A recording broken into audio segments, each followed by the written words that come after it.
আমরা এখন ফারেকার ব্রিজের উপর দিয়ে যাচ্ছি, আপনারা সেটা দেখছেন। চারিদিকে জল, বাস গাড়ি চলছে, আপনারা সেই মনোরম সুন্দর দৃশ্য দেখছেন।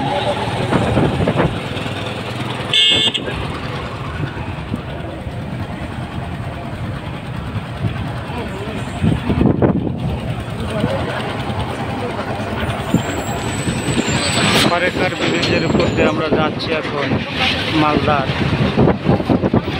আপনারা সেই দৃশ্য দেখছেন। বাস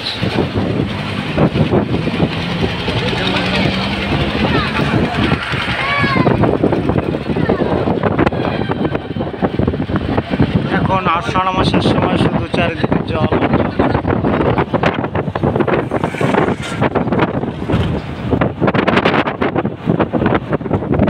দেখতে ভালো হচ্ছে না।